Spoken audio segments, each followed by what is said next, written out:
Hello friends, my self doctor Subhash Mishra.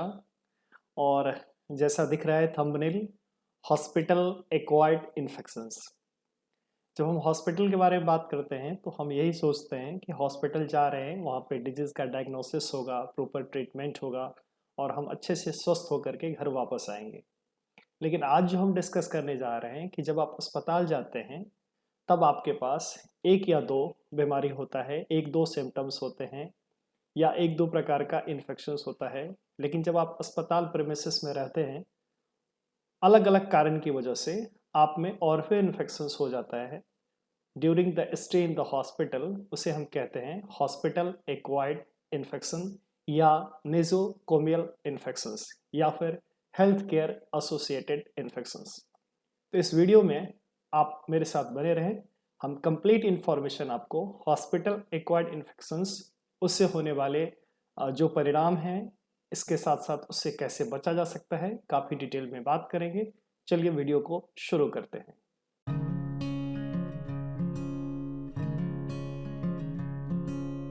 जैसा मैंने बताया, हॉस्पिटल एक्वायर्ड इन्फेक्शंस, इसके बारे में बात करेंगे तो सबसे पहले समझना पड़ेगा कि हॉस्पिटल एक्वायर्ड इन्फेक्शंस, जिसे हम नेजोकोमियल इन्फेक्शन भी कहते हैं, ये पेशेंट को तब होता है जब वो हॉस्पिटल के अंदर स्टे करता है। यानी अगर पेशेंट ने एडमिशन लिया हॉस्पिटल में किसी भी डिजीज़ के ट्रीटमेंट के लिए, उस समय वह बीमारी उसे नहीं थी, लेकिन अस्पताल में एडमिट होने के 48 आवर्स के बाद नई बीमारी उसमें अगर अपीयर होता है या नया इन्फेक्शंस प्रोड्यूस होता है तो उसे हम कहते हैं हॉस्पिटल एक्वायर्ड इन्फेक्शंस। कहता है hospital acquired infections can affect the patient, health care workers, visitors, leading to increased morbidity, mortality and health care costs. बहुत इंपॉर्टेंट बात है, हेल्थ केयर एसोसिएटेड इन्फेक्शंस या हॉस्पिटल एक्वायर्ड इन्फेक्शंस केवल patient को ही नहीं होता, रोगी के साथ साथ जो भी वहाँ पे डॉक्टर्स हैं, नर्स हैं या फिर जो पैरामेडिकल स्टाफ हैं या फिर जो अटेंडेंट हैं, जो विजिटर्स हैं, वो भी इससे प्रभावित होते हैं। और इसकी वजह से जो ये रोगों की संख्या है, मॉर्बिडिटी है, उसमें भी इंक्रीज होता है, उसमें भी लगातार बढ़ोतरी होती है। यानी कि पेशेंट आया तो उसे 2-3 डिजीज था और ड्यूरिंग द स्टे 2-4 दिनों के बाद डिजीज की संख्या बढ़ गया, तो इसी को कहते हैं इंक्रीज मॉर्बिडिटी। साथ साथ जो मृत्यु दर है वो भी डे बाय डे इंक्रीज हो रहा है, तो मॉर्टेलिटी भी क्या हो रहा है, इंक्रीज हो रहा है। और इसके साथ साथ जो पेशेंट के अंदर डिजीज की संख्या बढ़ेगी तो जाहिर सी बात है जो डायग्नोसिस का कॉस्ट है वो भी बढ़ेगा, जो ट्रीटमेंट का कॉस्ट है वो भी बढ़ेगा, तो हेल्थ केयर कॉस्ट में भी इजाफा होता है। तो इस पूरे वीडियो में हम आपको बताएंगे कि इसका क्या कॉज है, इसके क्या कंसिक्वेंसेस हैं, क्या नतीजे हैं और इससे कैसे बचा जा सकता है। जब हम बात करते हैं इसके कॉज के बारे में तो कई सारे फैक्टर्स हैं जो इसके लिए रिस्पॉन्सिबल हैं, जैसे micro organisms, patient factor and health care environment. जब माइक्रो ऑर्गेनिजम्स के बारे में बात करते हैं तो बैक्टीरिया, वायरस, फंगस, ये सारे जो पैथोजन हैं, ये हेल्थ केयर सेटिंग में यानी हेल्थ केयर प्रेमिसेस में या फिर अगर हम कहें तो हॉस्पिटल एक वो जगह है जहाँ पे अलग अलग प्रकार का पेशेंट आता है, तो अलग अलग प्रकार का इन्फेक्शंस है, तो माइक्रो ऑर्गेनिज्म भी वहाँ पे डिफरेंट टाइप्स ऑफ का प्रेजेंस हो सकता है।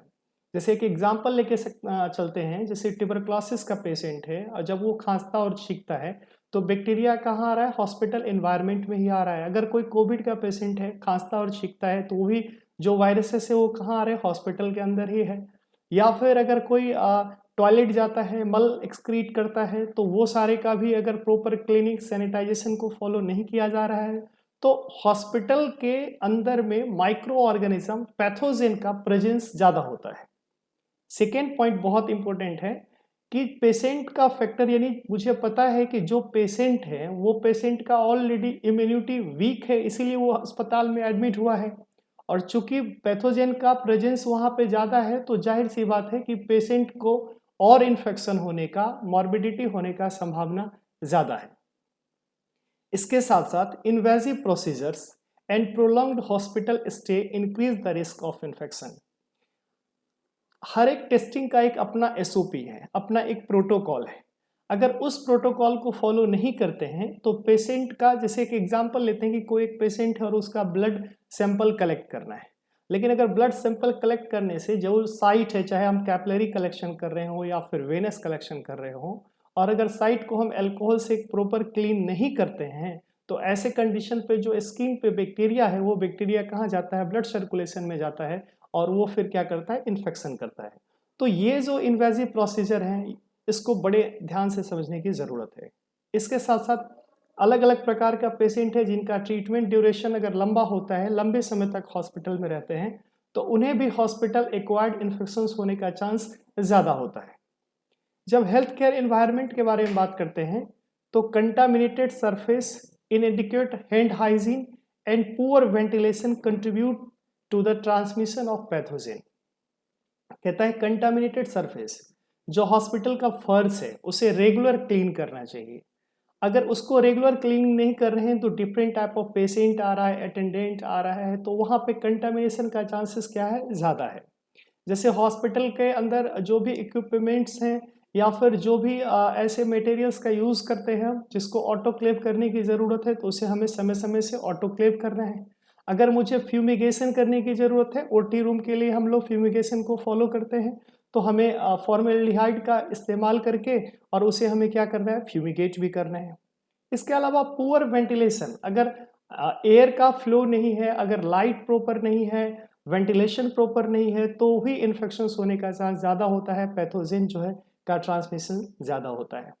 ये तीन बात को अगर हम एक बार में कंक्लूड करें तो हॉस्पिटल एक ऐसा जगह है जहाँ पे जब पेशेंट एडमिट हुआ है तो जाहिर सी बात है उसकी इम्यूनिटी वीक है, और इम्यूनिटी वीक है और उसके बाद वो कहाँ पे है, हॉस्पिटल के अंदर है। तो हॉस्पिटल के अंदर इन्फेक्शंस का चांस ज़्यादा है चूंकि different different bacteria, virus, fungus का प्रेजेंस है। अगर पुअर सैनिटेशन हो, पुअर वहाँ पे लाइक स्टेरिलाइजेशन को फॉलो नहीं किया जा रहा है, या फिर उसके अलावा जो हॉस्पिटल मैनेजमेंट है, पेशेंट, हर एक पेशेंट के जो बेड है उसके बेड के बीच में गैप होना चाहिए। इसके साथ साथ अगर हम नॉर्मल बात करें, जो भी पेशेंट्स आ रहे हैं या जो भी लोग विजिटर्स आ रहे हैं उन्हें मास्क लगाना चाहिए। जो डॉक्टर्स हैं, जो पैरामेडिकल स्टाफ है उन्हें मास्क लगाना चाहिए, उन्हें लाइक एप्रॉन वेयर करना चाहिए, एप्रॉन पहनना चाहिए, लैब कोट पहनना चाहिए। छोटी छोटी बात है, अगर इसको आगे के स्लाइड में हम लोग डिस्कस करेंगे, अगर ऐसा करते हैं तो चांसेस होता है इन्फेक्शन के, हॉस्पिटल एक्वायर्ड इन्फेक्शन से बचने का चांसेस ज़्यादा हो जाता है।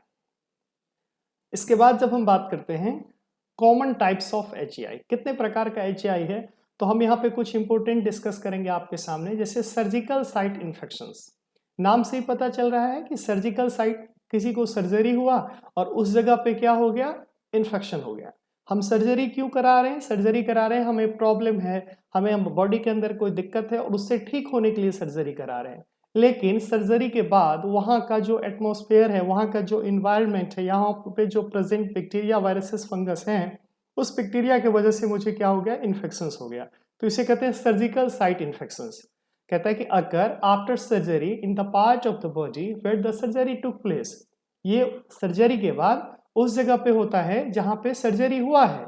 Result from bacteria entering the surgical sites, इसके वजह से बैक्टीरिया क्या हो जाता है, जहाँ पे सर्जरी हुआ है वहाँ पे लोकलाइज होता है, वहाँ पे इन्फेक्शन पैदा करना शुरू कर देता है। चाहे वो ऑर्थोपेडिक अलग सर्जरी हो या फिर कार्डियक सर्जरी हो या फिर नॉर्मल सिजेरियन सर्जरी हो।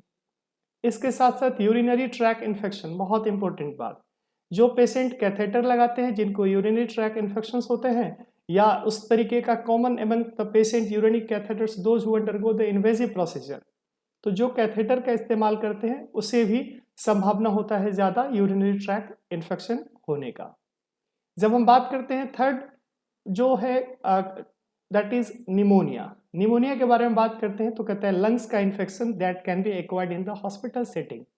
कहता है पेशेंट ऑन वेंटिलेटर्स और those who compromise respiratory functions at the higher risk. Hospital acquired infections वो जगह हॉस्पिटल जहाँ पे डिफरेंट डिफरेंट ऑर्गेनिज्म हैं, जिससे पेशेंट के डिजीज़ के ठीक होने के चांसेस तो उसके मेडिकेशन, उसके ट्रीटमेंट, डायग्नोसिस पे निर्भर करता है। लेकिन अगर हम प्रॉपर चीज़ों को फॉलो नहीं करते हैं तो बैक्टीरिया, वायरसेस, फंगस उस प्रेमिसेस के अंदर हैं, और जिसके वजह से क्या होता है, पेशेंट जिसका रेस्पिरेटरी सिस्टम वीक है उसको चांसेस है, या जो वेंटिलेटर पे है उसको चांसेस है हॉस्पिटल एक्वायर्ड इन्फेक्शंस होने का। इसके बाद हम बात करते हैं कॉन्सिक्वेंसेस क्या है, इसके क्या नतीजे हैं, तो इंक्रीज्ड मॉर्बिडिटी एंड मॉर्टेलिटी। इससे क्या हो रहा है, रोगों की संख्या में भी बढ़ोतरी हो रही है और रोगी की मृत्यु भी हो रही है। कहता है हेल्थ केयर एसोसिएटेड इन्फेक्शन या hospital acquired infections can lead to the extended hospital stay. अब पेशेंट आया, उसको एक बीमारी थी, अच्छे से ट्रीटमेंट होता है, जल्दी से जल्दी वो घर वापस चला जाता है।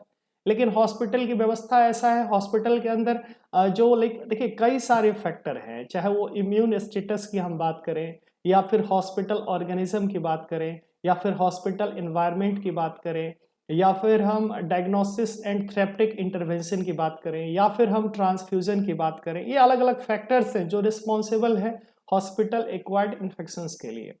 तो हम लंबे समय तक हॉस्पिटल में एडमिट रहेंगे तो चांसेस है और इन्फेक्शंस होने का, additional treatment and even the death. और इसके वजह से क्या होता है, एक बीमारी ठीक हो गया, दूसरा नया बीमारी हो गया, उसका ट्रीटमेंट करिए, तो अतिरिक्त ट्रीटमेंट का बोझ तो पड़ता ही है और कई बार पेशेंट की मृत्यु भी हो जाती है। ये तो हुआ बॉडी के बारे में। जब हम बात करते हैं इकोनॉमिक का इम्पैक्ट के बारे में तो कहते हैं इकोनॉमिक इम्पैक्ट क्या है कि the cost of the treatment HAI can be significant including additional medication, extended hospitalization and increased healthcare resources utilization।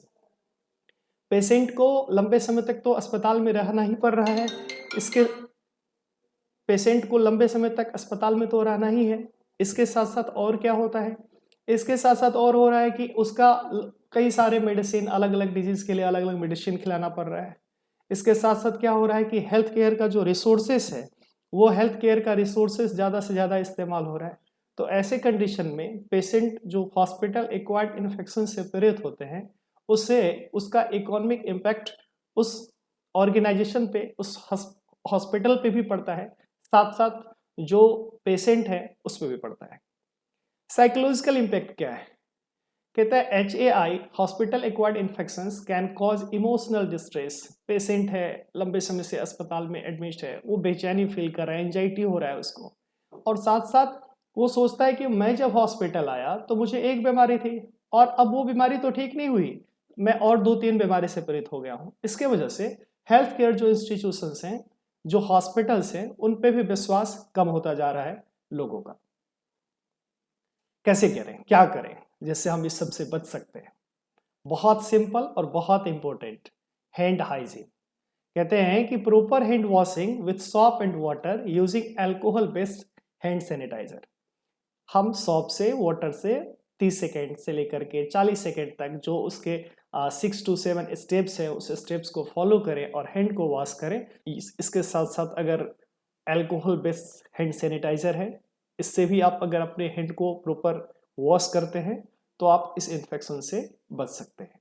इसके साथ साथ encourage healthcare workers, patient and visitors to practice regular hand hygiene।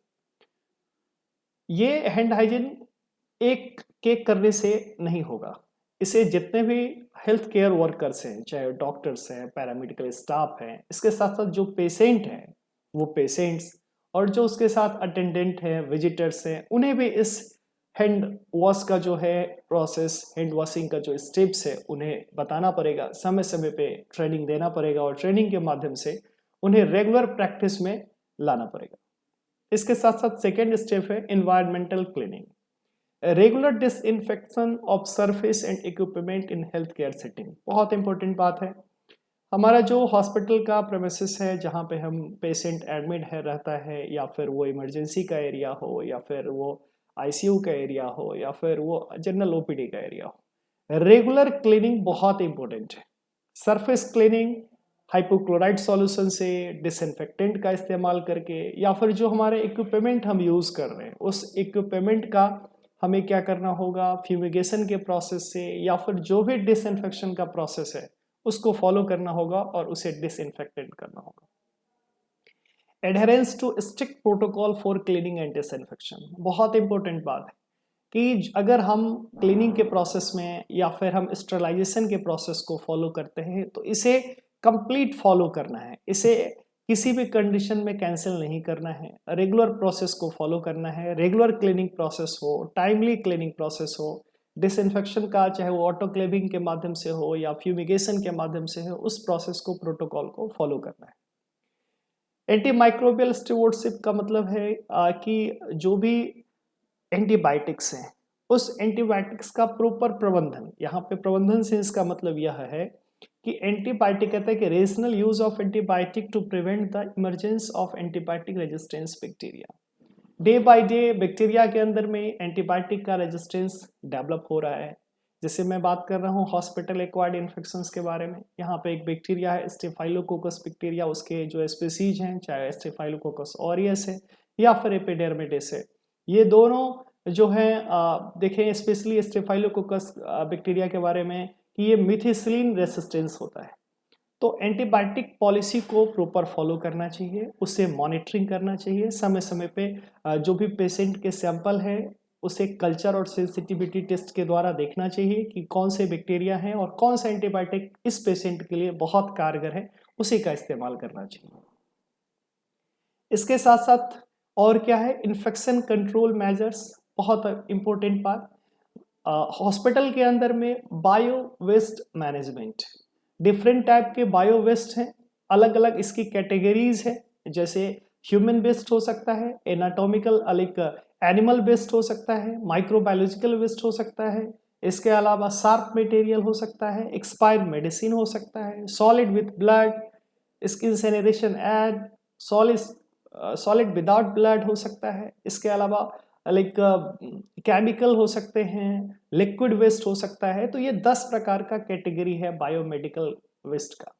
इस सारे category के लिए अलग अलग colour के कोडेड के बिन्स हैं। अगला वीडियो में मैं आपको डिटेल में बताऊंगा कि रेड बिन्स में कब यूज करते हैं, कब मुझे ग्रीन बिन्स का यूज करना होता है, कब हम ब्लू का यूज करते हैं, जो शार्प नीडल है उसे हम व्हाइट में डालते हैं, तो फिर कैसे क्या प्रोटोकॉल है, इसके अलावा जो येलो है उसका इस्तेमाल कब करते हैं। तो इन्फेक्शन कंट्रोल, अस्पताल एक ऐसा जगह है जहाँ पे एक इन्फेक्शन का एरिया ही है, तो वहाँ पे implementation of infection control protocol and guidelines, जो इन्फेक्शन कंट्रोल के प्रोटोकॉल है, चाहे वो मास्क लगाने की बात हो, चाहे वो पीपीई किट पहनने की बात हो, ये सारे प्रोटोकॉल को फॉलो करना पड़ेगा।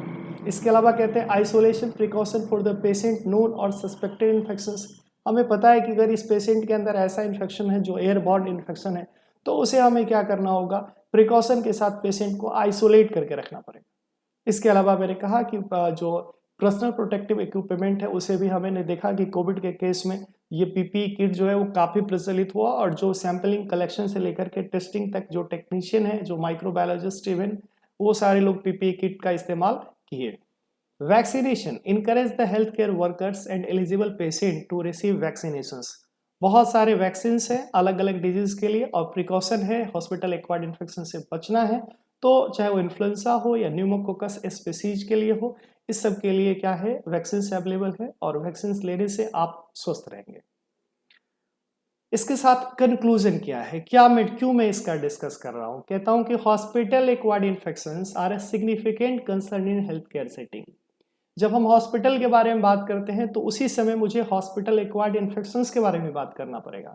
हॉस्पिटल की कल्पना मतलब पेशेंट के रिकवरी होने का चांस ज़्यादा होना, और हॉस्पिटल एक्वायर्ड इन्फेक्शन की बात करना मतलब हॉस्पिटल में पेशेंट के बीमार होने की बात करना। तो ये दोनों चीज़ों पे डिस्कस करना बड़ा ज़रूरी है, और इसको थोड़े बैलेंस इन द सेंस मेरा कहना है कि हॉस्पिटल को ऐसा होना चाहिए जहाँ पे हॉस्पिटल एक्वायर्ड इन्फेक्शंस का चांसेस ना के बराबर हो। ये सिर्फ हॉस्पिटल मैनेजमेंट पे ही निर्भर नहीं करता, ये एक अवेयरनेस प्रोग्राम है, ये एक अवेयरनेस की चीज़ है कि पेशेंट हो या अटेंडेंट हो या पैरामेडिकल स्टाफ हो, इस सबों को एक साथ मिल करके इसके बारे में काम करना होगा, तभी हम इस चीज़ों को कम कर सकते हैं।